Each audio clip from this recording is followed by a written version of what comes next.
Tip, tip, hooray! Come on in, you made it.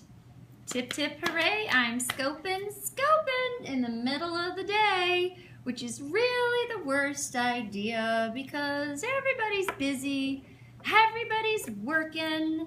But come on in, tip, tip, hooray. We're gonna talk a little bit about Jenga, a little idea that I had in the class. Thank you for the heart. Nice to see everybody. Come on in.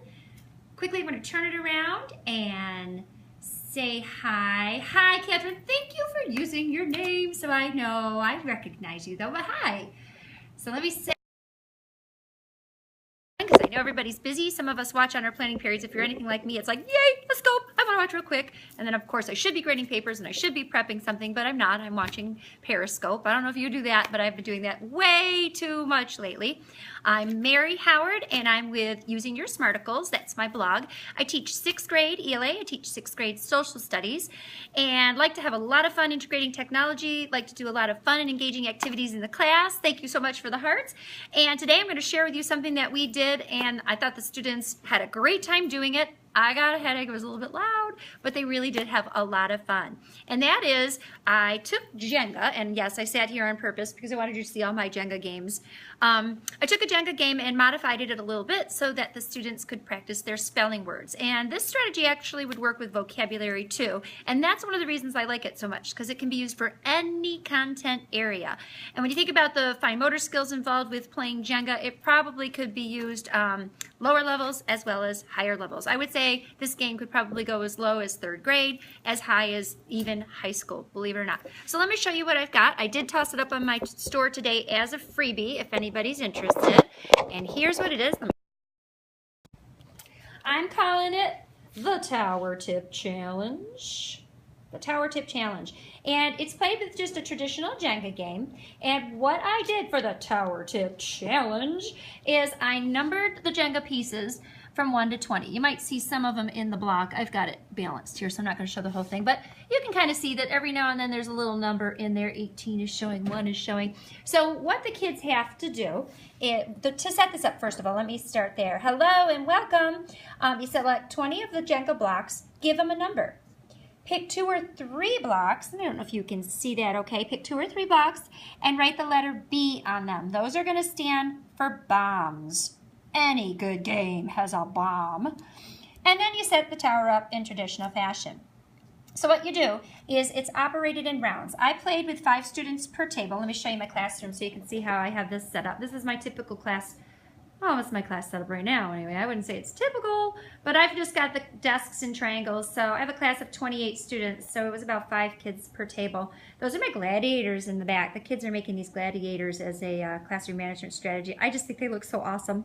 Okay, I'm sidetracked. I'm sorry. Okay, so my class setup is like this. So about 5 students per table is what we had.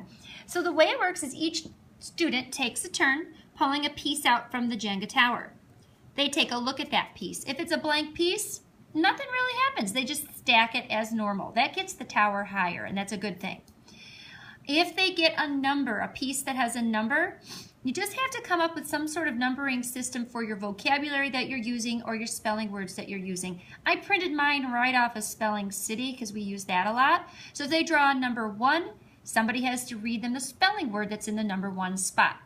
If they spell it right on the scoreboard, they get 1 point. Okay, so let's say Joe is here, he spelled his word right, he gets 1 point on the scoreboard. And then it continues around and everybody gets a turn. Now, the way the scoring system works here is if the student gets it correct, they get their point. If they get it incorrect, they don't get a point. But what can happen is if they get a bomb, they lose all the points they've accumulated, all of them, in any round that has taken place. Okay, so that's what the bombs are for.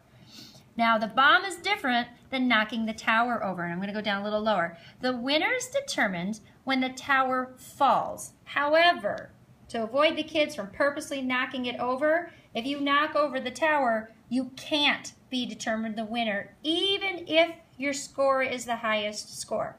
So I'm going to go back to the score sheet here. So round 1, each student earns a point or no point, and then the round is over. You start another round. Round 2, they're earning 2 points per spelling word. Okay, round 3, they're earning 3 points.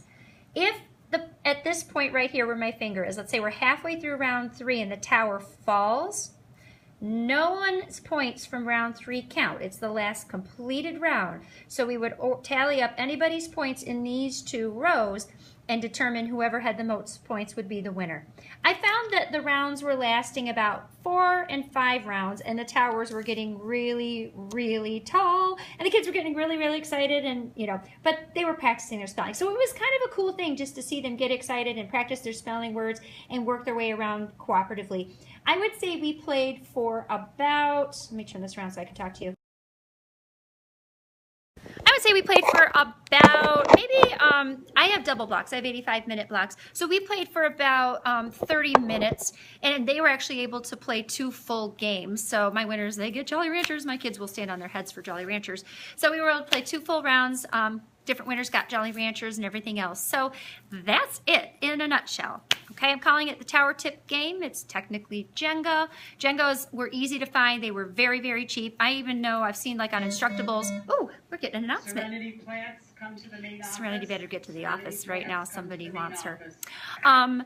So yeah, I put it on my website, but Instructables even has, if you're a maker class or somebody that's doing maker things with your students, there's a lot of ideas out there for even making your own Jenga games. I think that would be a collective student project that would be a lot of fun too, have the students make a Jenga game. So now as the phone is ringing, so let's see, we had an announcement, the phone is ringing, maybe we'll get a fire drill and I'll get like the Periscope triple play. That really is all I have. So thanks so much for watching. Thank you replay viewers for watching as well, and I hope everybody's having a great day. Take care.